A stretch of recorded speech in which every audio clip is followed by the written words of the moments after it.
And we're live. We're not live though. We're going out to hundreds of thousands of faithful, violently supportive listeners right now. I love that you're putting that into the universe. Yes. Let's introduce ourselves first, maybe. Yeah, you go first. Okay, hi, I'm Jen. That was easy. I am Graham. And this is I Don't Know What That Means. I don't know what that means. It's a podcast about being in a, how do you call it? Mixed. Mixed feels wrong given the context of the phrase mixed relationship, but yeah, a relationship involving one neurotypical and one neurodivergent individual. Guess which one is which? Just kidding, we're going to tell you. I mean, it's If you bet that I am neurotypical, then you are correct. and you win absolutely nothing. Nothing. Nothing. All right, fine. We won't do a raffle.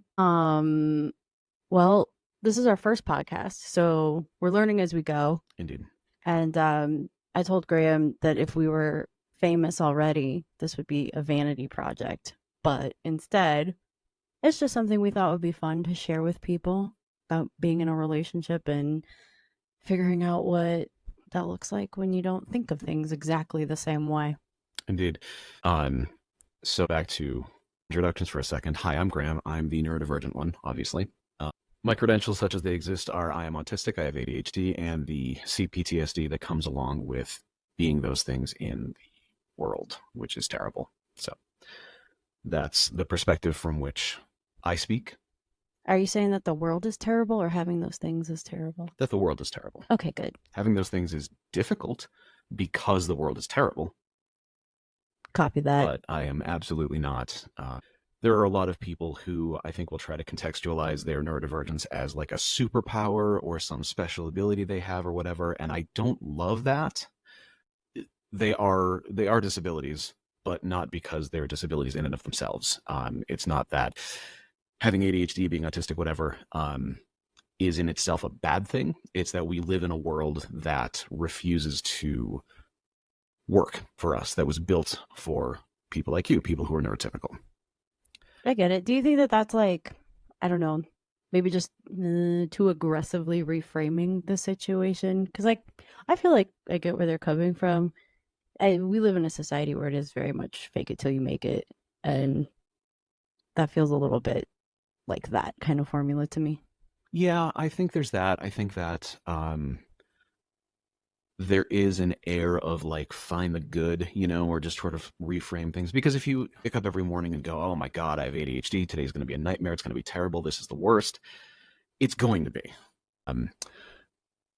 And I think if you can wake up in the morning and go, I have ADHD and that's my superpower and that's what makes me so great at these specific things, whatever it might be, then it's, I don't know, maybe easier to kind of exist in the world like that. I don't have that kind of perspective. I'm never like, oh God, I hate being autistic.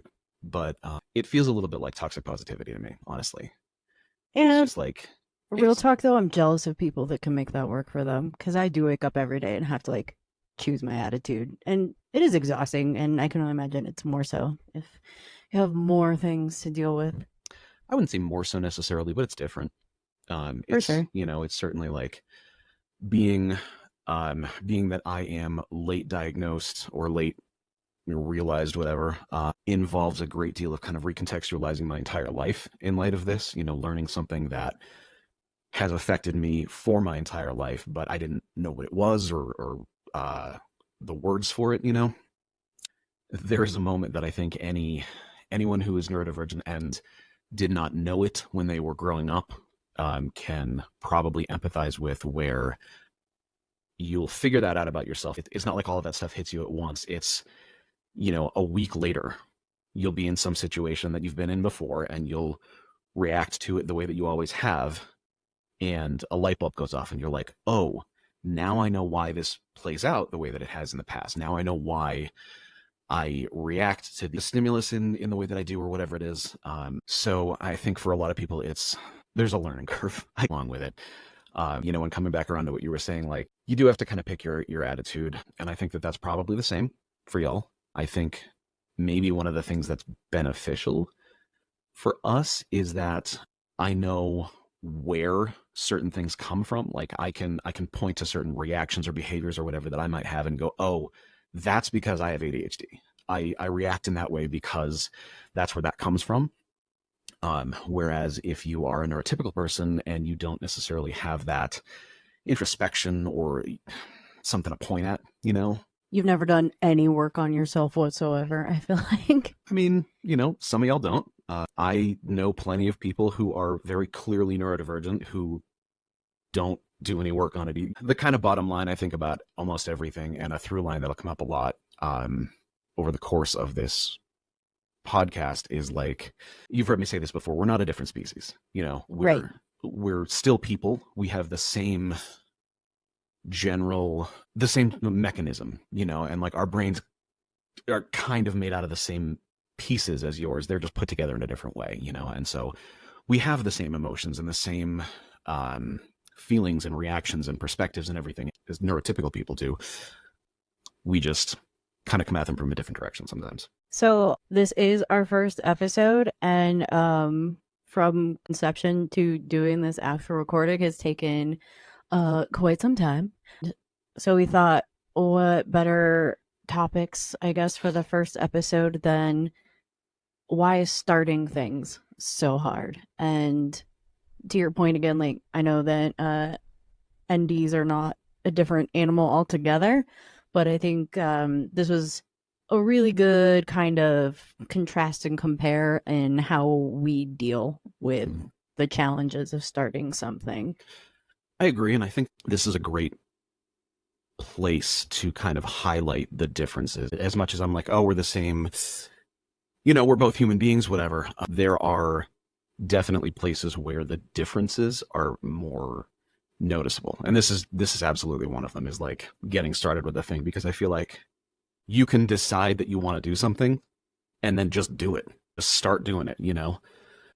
Yeah, but to be fair, like, part of that is a trauma response. Like, I'm just like fucking furiously doing whatever I need to do to accomplish something, because That's fair. I've never had resources to actually be able to do things like I want, or, you know, the time, because I was working multiple jobs. And so now when I have the chance to do something, it's like, I don't want to waste this opportunity. That makes sense.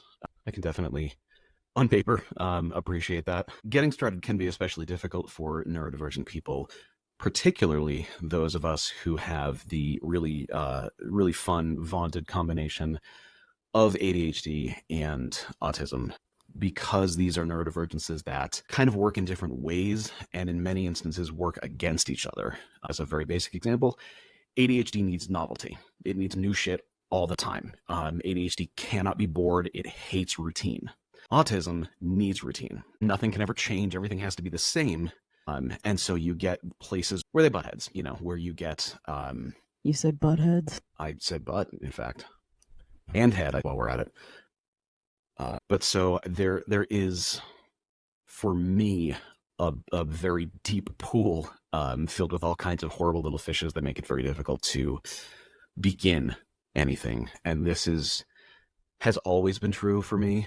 This is a thing that long predates our relationship or my knowing that I am neurodivergent. There are a bunch of factors that contribute to it. Executive dysfunction is super common, and this is a thing that presents for both not only just autistic and ADHD people.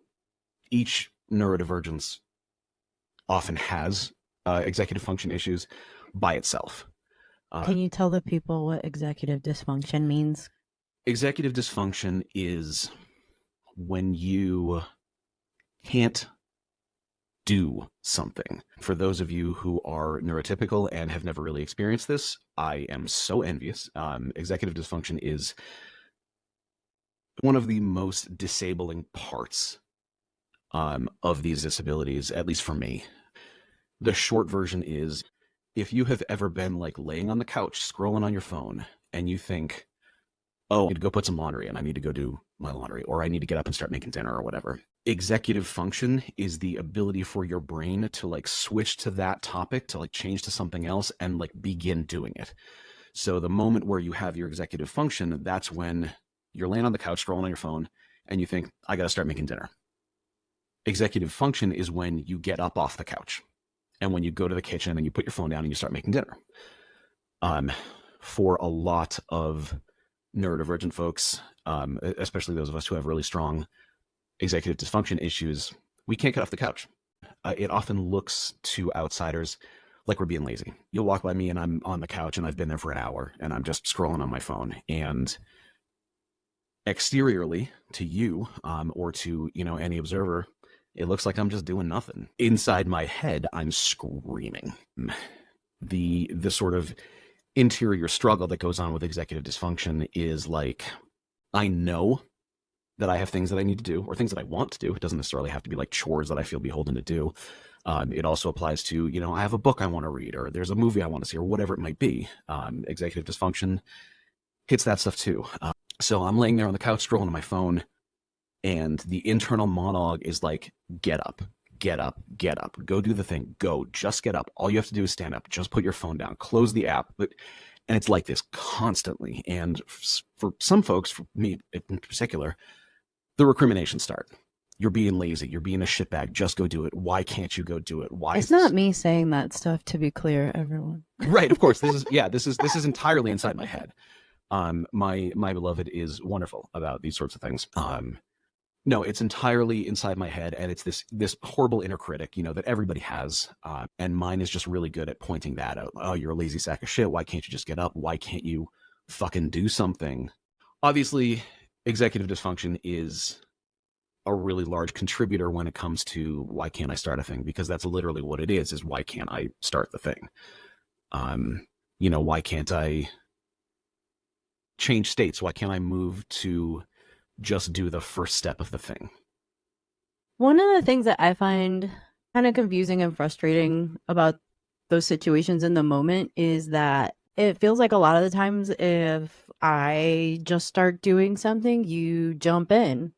And that wasn't the case with this. So I guess I was kind of surprised, but honestly, we have talked about this before. So maybe I shouldn't have been so surprised. And that's how we learn. So sharing this is kind of hopefully helpful for someone, because even for me, I was like, oh, right. That's not a thing just because I want to do it and I'm doing it. There's an interesting point that you make there too that I didn't actually have in my notes. Is this what we're doing now? Sit in front of the mics, turn it on and record. This is doing it. Everything up to this is planning it. And there's a difference, because planning it is not the starting of the thing. And for some folks, like me in particular, I'm really good at planning a thing. As soon as I need to take some kind of action to actually begin it, that's where the stumbling block is. Something like this, I could have done lists of topics and things that we want to talk about. And we did a bunch of planning around topics that we want to cover and things that we want to do and kind of how we want to build this, buying equipment, where we put the stuff on the wall, and whatever. Yeah, that's the one. Well, it's sound dampening is a thing. Sound engineers on the internet get very upset when you refer to this as soundproofing. All right, don't come at me, bros. I'm doing my best. Indeed. But all of that stuff is planning, and it's the actual first step into the doing of the thing where that becomes an issue. Yeah, you're not as keen to fuck around and find out as I am, and that I don't know if that's a neurotypical thing or just a me thing, but either or. My reticence to fuck around and find out is informed to a large degree by my neurodivergence. Being autistic, it is very difficult to countenance the notion of making mistakes. Oh, that dovetails nicely into. Right. I know what I'm about. All right. So the next point on the thing is perfectionism and instant mastery. And as an autistic person, I don't know why this is. With some of these things, I kind of know where it comes from, and there's a structure that I can point to. I'm not really sure about this one, but I have to be the very best, like nobody ever was, immediately. Which is so attainable. Right. And why is it hard? And that's one of the things that's kind of fun about all of this is that I know I am 100% aware. And again, running dialogue in my brain is you're being so stupid. that's not feasible. It's not possible. Like, obviously it doesn't work like that. You only get good at things by like practice and by doing them, repeating them over and over again. Or just actually trying it once. Right, even that, no, my brain is locked behind this wall of like, if I'm not immediately good at it and like really good at it, I'm not going to try. I'm not going to start. Like the notion of being okay at something is so upsetting, I guess, to my brain. Which is wild to me because you've been to open mics. So many people are fucking happy, just middling at the height of their perfection. The moment that difficulty starts to kick in, I'm like, I'm out. This is not for me. Has that eased at all as you've gotten older? Because there's a non-zero part of me that relates to that sentiment, but like in middle age now, I am more aware of the idea that like I'm not probably gonna try anything and be instantly good at it ever again. I've tried a lot of things. Also, like, you know, you get older, you're not going to be physically better at a sport or something like that most of the time. So, yeah, I'm probably going to have to try real fucking hard at anything I pick up at this point. So, in terms of outcomes, no, but I think that my framing around it is better. I think that it's not necessarily easier for me to start doing the thing or to keep at the thing when I suck at it to begin with, but I can be gentler with myself about it. And I haven't tried a lot of stuff, so maybe I do have like undiscovered talents, but like I don't realistically expect that doing a new thing that I'm immediately going to be the best at it. I really hope that that's the case. And in terms of this particular project, it's been like, this has to be the best podcast. It has to sound the best, and it has to be really informative without being preachy and without being lectury, and it has to be like all the best things, and everyone has to really like it to start with. Or what's the point? And it's not a conscious thought process, right? Like I never sat down and was like, I want to do this podcast, but it has to be awesome. It's just this like running process in the back of my head that it's more like, what if it's not? And it won't be, because this is the first time we're doing anything. So we're going to suck at this. It's going to be trash the first time, which is, first of all, unfair to you as, a participant and the co-owner of this project, for me to assume that it'll be garbage. Just because I'm fucking rude. Right. But yes, that's a factor, I think, in why it can sometimes be difficult getting started with a thing, because I have this sort of unspoken expectation of myself that like I'm gonna be good at it, and more so that like I'm gonna enjoy it. I think that that's a thing that Are you trying to tell me I need to make this worth your while right now? Is that what's happening? Not at all. Okay, good. Certainly not. No, it's more that like I was thinking about how many times I have read about something, some activity or something that could be a hobby, and I've thought, oh, wow, that sounds really cool. I would like to try that. I would like to get into that. And there's a worry that I try it and it doesn't spark joy in the way that I wanted it to. There's a whole bunch of anxiety that lives behind that, is like, did I do it wrong? Did I get my expectations up, as I always do? I am perennially disappointed in almost everything because my expectations are sky fucking high. Dude, I get that, because like I want every new film I see to feel like I'm watching Labyrinth for the first time, and like nothing's ever gonna be like that again. It isn't. Getting old's the shit. We have a couple things that we haven't talked about on this list. I'm gonna skip ahead a little bit, and just because this kind of comes back to something we were talking about before.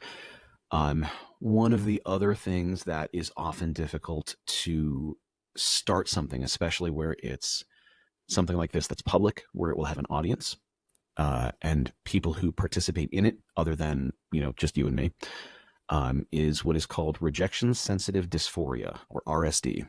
And this is common, again, for both autistic folks and ADHD folks. I think it tends to be more common in ADHD people, but I genuinely don't know. Anyway, RSD is where the notion of being rejected, in whatever form that might take, is crushing. It's one of those things that like sounds kind of silly. You're like, I can't take it when people say no to me, and everyone's like, you're being a baby. But like, there's a structure in my brain that melts down on rejections. I mean, you've seen me cry after doing a set, so I feel like I get it. Right, absolutely. And Any performer gets it. There's something broken in us.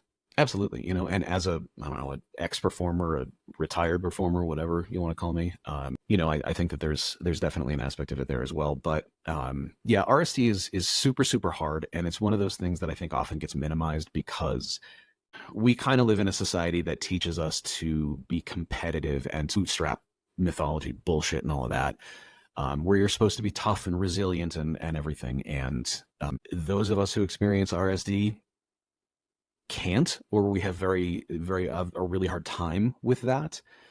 To the point where like everyone hates rejection. It's never good. It's never fun, But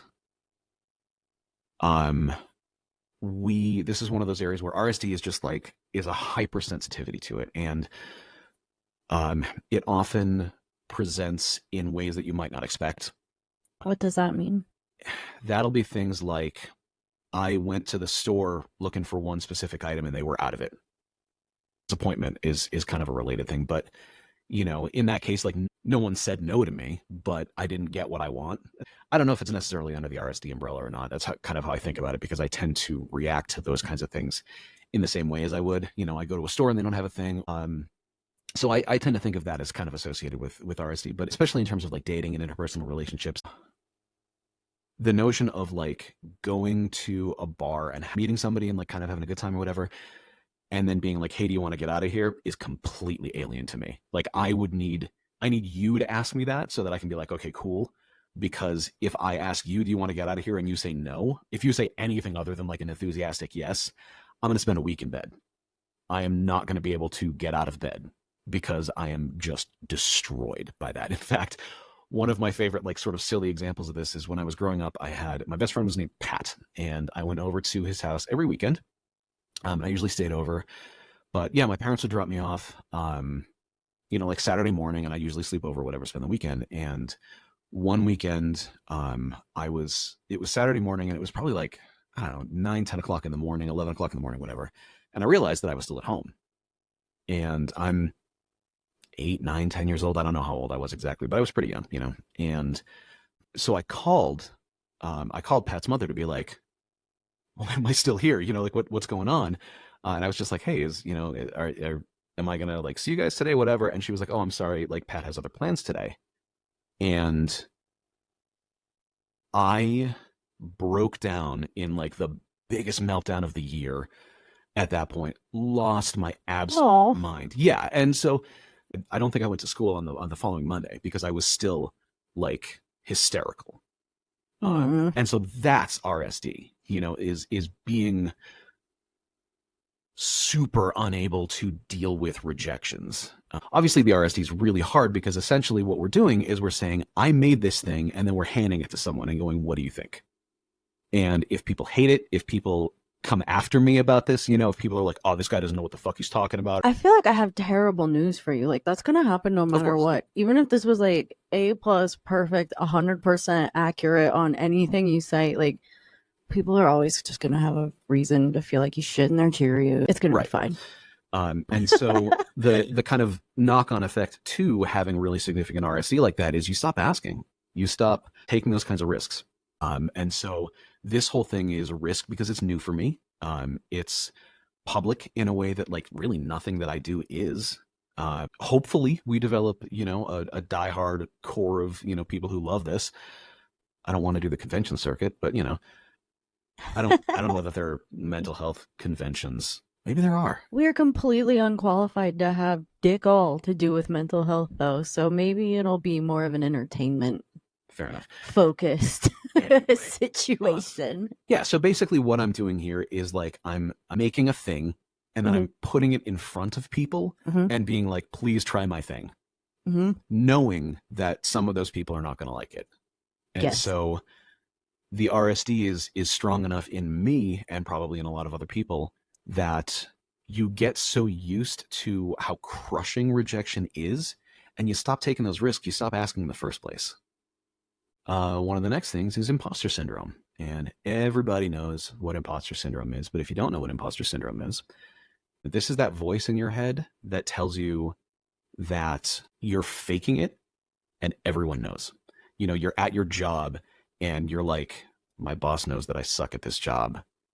And I don't know how I like defrauded people into giving me this job. Or I was a musician for a long time, or still am, I guess. I don't know. But when I was playing a lot more, man, like I would be on stage mid show looking around at the rest of my band and being like, man, they're so much better than me. Like, how did I ever like talk my way into this band when I suck and I'm fucking awful?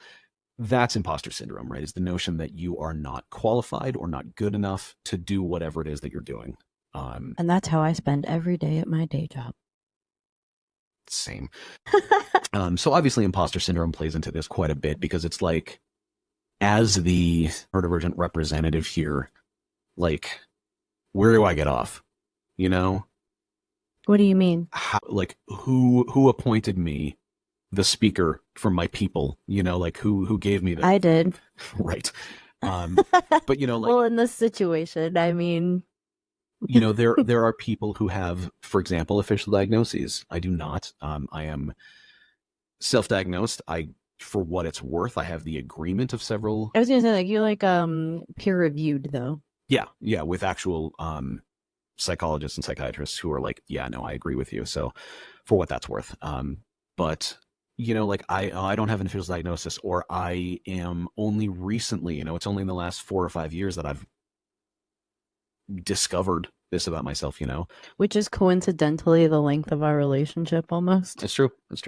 Lockdown and COVID and all these other things. Yeah, I don't know. I have always been a relatively introspective person, and for whatever reason, that kind of started to turn towards like, oh, maybe there's not something wrong with me. Maybe there's something different about me. Maybe I'm not just an asshole who can't pay attention to things. Maybe there's actually like a wiring difference between me and quote unquote normal people. So, and that's where kind of the imposter syndrome comes from, is it's like, I've only known for a little while and I don't have like the official stamp of approval. I don't have a certificate saying welcome to autism, We're going to make buttons, you guys, or stickers. Wouldn't that be fun? I think it'd be fun. It might be. Underwear. The last thing that I had that I don't think we talked about was pathological demand avoidance. Oh yeah. Because we had, again, with the fucking acronyms, PDA, and I was like, you hold my hand, what are you talking about? And that was wrong. Pathological demand avoidance. This is when I am told that I need to do something. Like record the fucking podcast we've been planning? Yes. Uh-huh. And now I can't do it. Uh-huh. In kids who have really strong PDA, it's often diagnosed as oppositional defiant disorder, which is basically like your kid refuses to do what you tell him to do. And I think that is, I don't know, it's an oversimplification of that diagnosis. I don't know anything about it because I don't have kids, but it's based very much, I think, in PDA. It's exactly what the name suggests: pathological demand avoidance. Once you tell me I got to do something, I can't do it. And so it's more significant than like you're just procrastinating, because I have the trauma response where I do the thing I want to least first, because like I'm gonna have fucking anxiety about it if I don't. And I know a lot of people who, like, procrastination is just their jam. Like, they will do something literally the hour before like they need to have it accomplished, and that makes, like, I'm sweating describing that right now. That is a real standard ADHD trait. Is I did the homework last night. I did it, in gym class last period, that kind of thing. And I'm absolutely guilty of it myself. And I hate having a deadline that's a long way away for exactly that reason, because in the context of ADHD and PDA, the pressure is often helpful for us. And so sometimes people who have ADHD really like thrive in high pressure situations, in emergencies and stuff. Like, we can't fucking function if everything's just normal. But as soon as the house is on fire, we're like on top of it. And that pressure helps us to kind of do that. And so the way that combines with the PDA a little bit is, you tell me, here is your assignment. It is due such and such a date. And I know intellectually that the way to do this is to space it out, or to do as much of it as I can now so that I'm not stressing about it at the last second or whatever. But my brain won't let me do it. It will take any other excuse. I forget things constantly.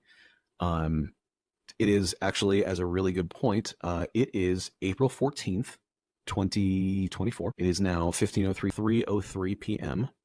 I haven't done my taxes yet because I know that I have to do them. And so Mine have been done for a month. Right. The logic, I don't need to defend myself. But that's You don't. That's a PDA thing. Usually the larger the task is, the more difficult it becomes. So if if I'm passing by something and you're like, oh, hey, can you hand me that thing? Whatever. It's no, I'm going by it anyway. It's right there. If you say, hey, let's record a podcast, my brain stomps on the brakes because it's like, that is so many things. You know what I mean? Like record a podcast isn't just like flipping a light switch. It's not like one single act. There's so many things that go into it. Yeah, you have to put on the headphones and turn on the microphone and hit record. And yeah, it becomes a mountain after a while. That's already 3 things. But the planning that goes into it, and the actual, in light of all of these things that we've been talking about, like all of the kind of emotions that come around a lot of that stuff and everything. But yeah, as soon as something is like a requirement, is a demand, I can't get groceries unless like there's nothing left. One of the things that is common to neurodivergent folks, and is especially debilitating in my case, is I have no interoception. So my body doesn't tell me anything. So you, for example, have the sensation that you're hungry all the time. It never stops. I'm not hungry unless I'm like gonna need to go to the hospital. I have no sensation of hunger whatsoever unless I'm like ravenous. And that I only notice because I've had a terrible headache for 3 hours and I'm super irritable, and that, or the sort of TMI example, I don't know that I have to go to the bathroom until I have to go right now.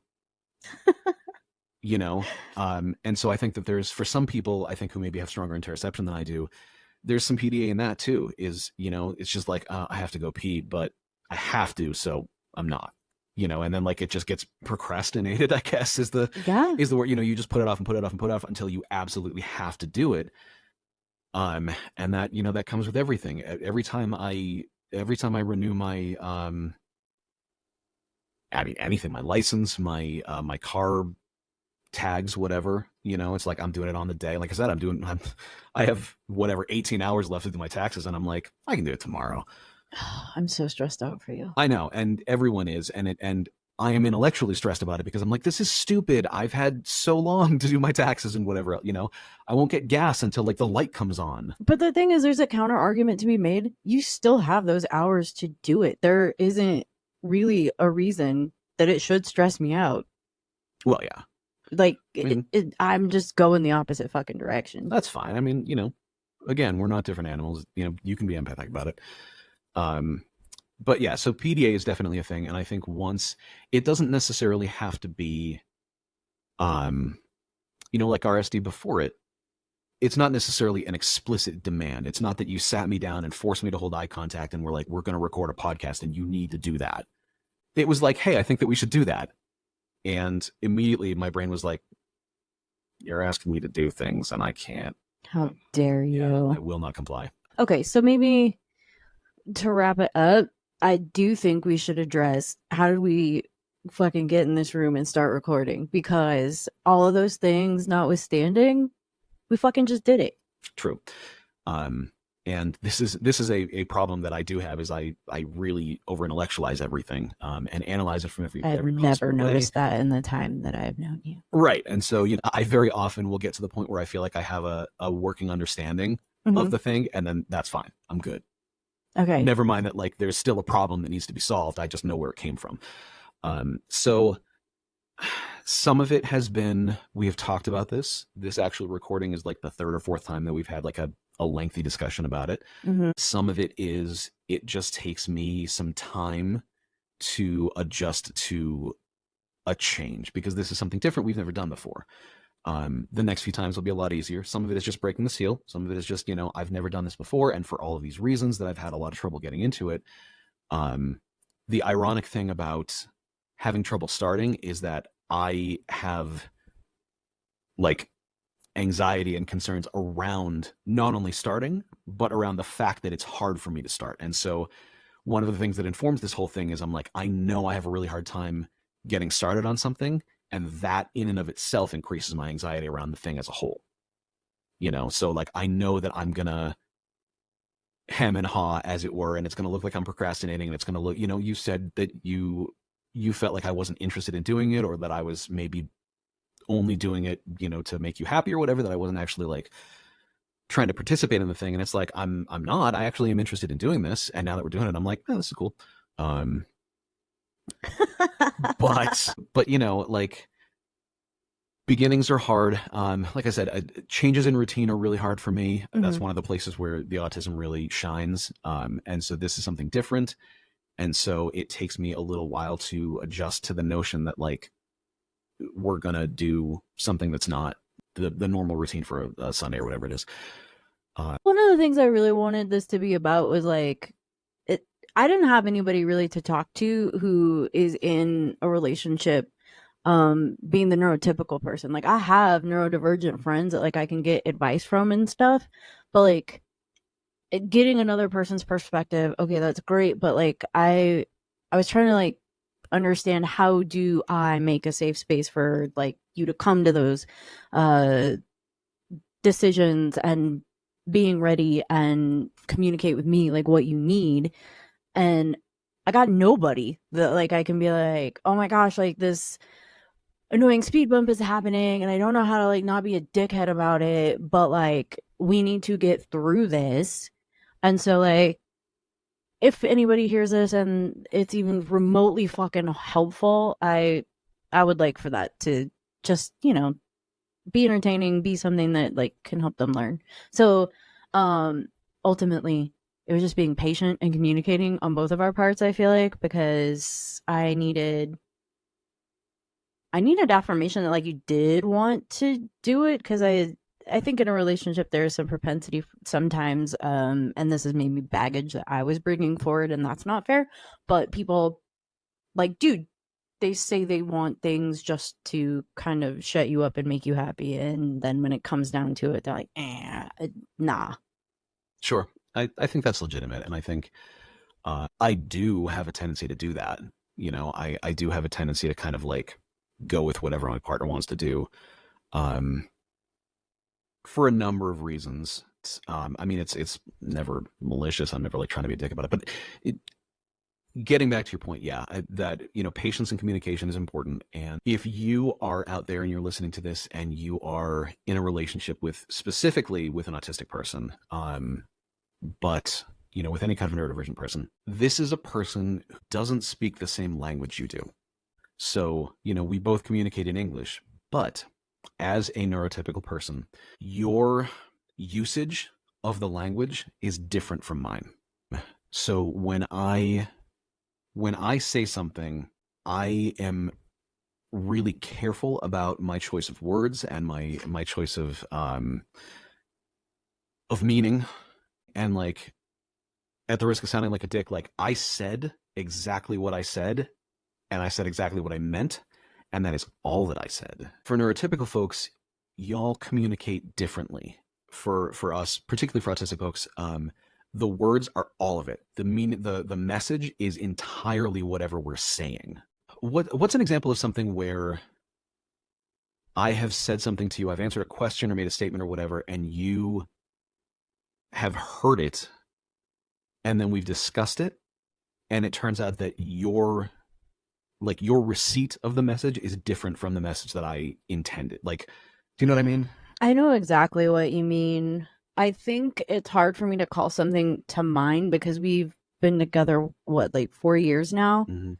And like, part of my baggage in working on myself is trying to communicate honestly at all times. And I think that is one of the reasons we work really well together, is like, I want us to always say like just exactly what we mean and it be the truth.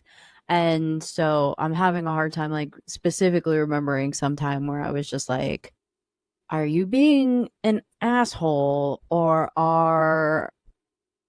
am I just being sensitive, or misinterpreting? And that is why the podcast is called I Don't Know What That Means, because sometimes like just getting that clarification, like, it avoids conflict. It does. And that's kind of the that's kind of it right there. Is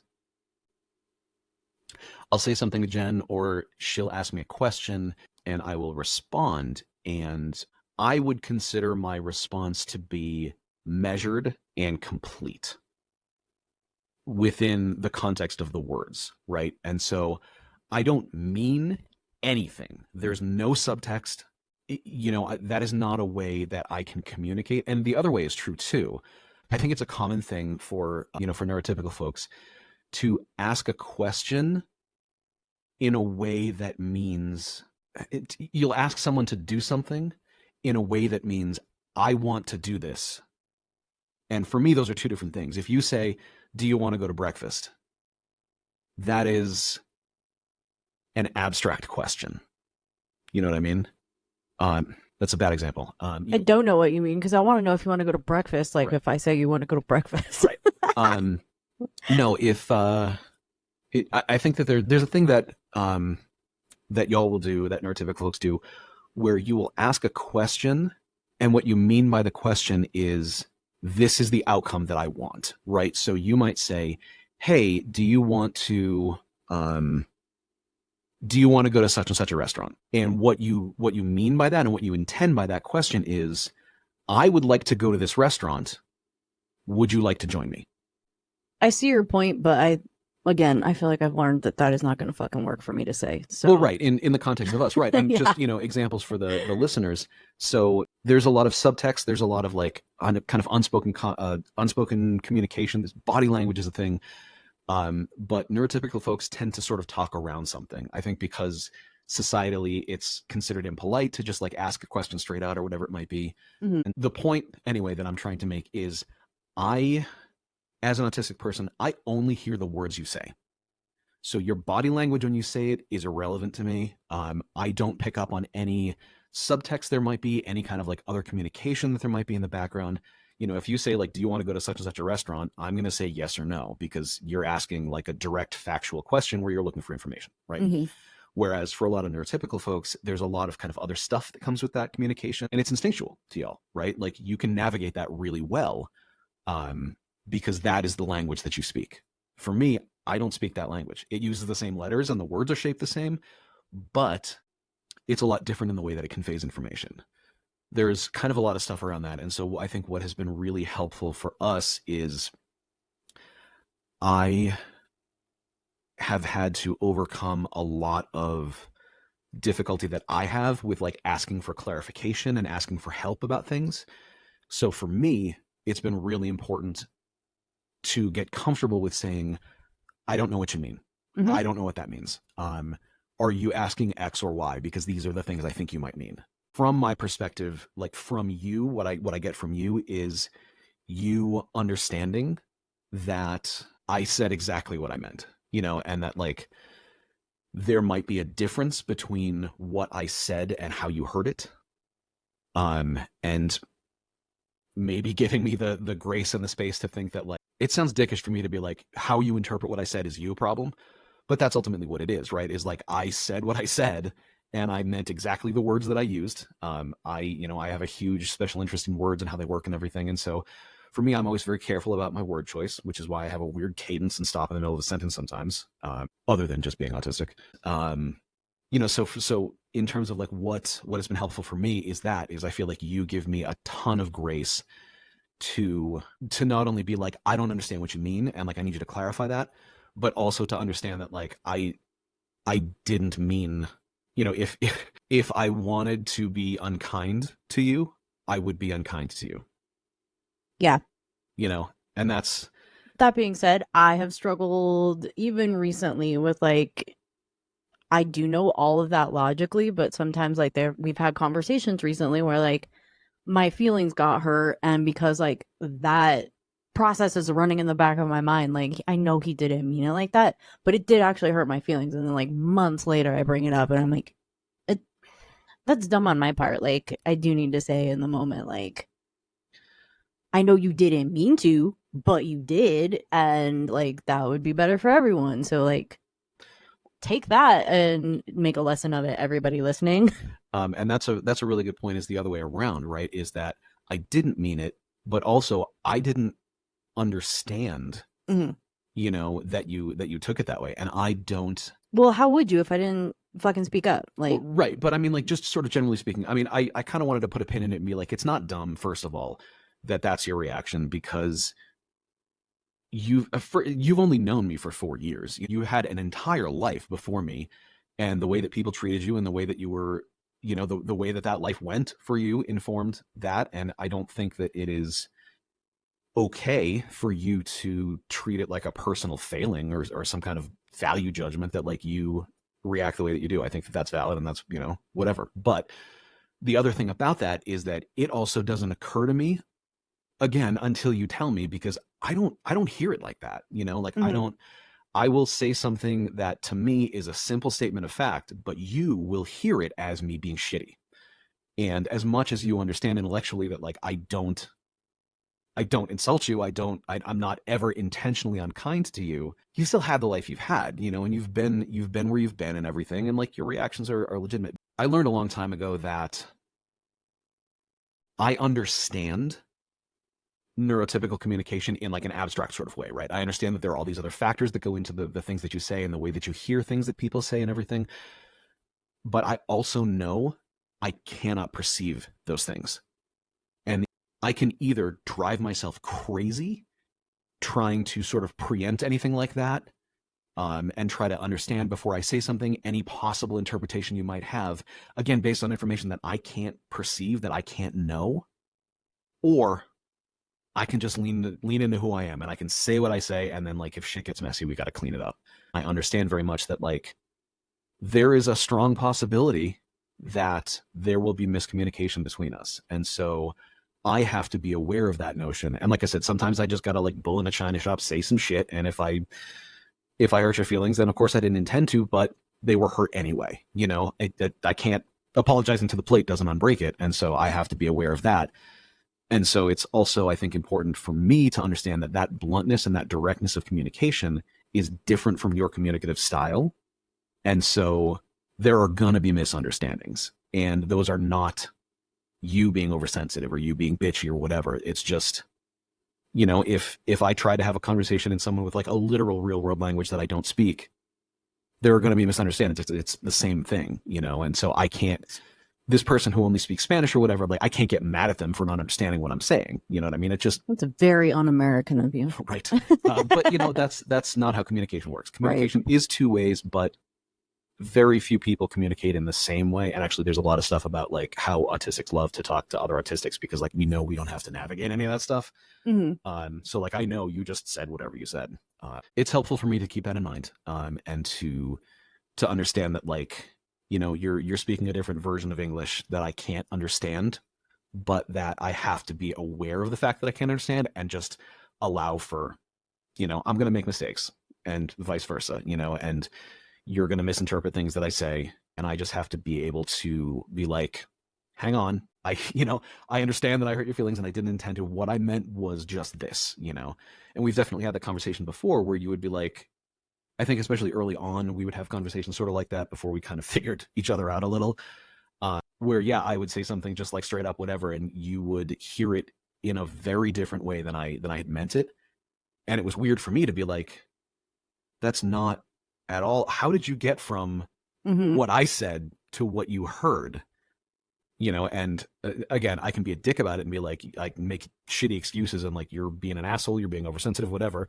Or I can go, you know, this is how communication works in every two-way communication that there is. Yeah.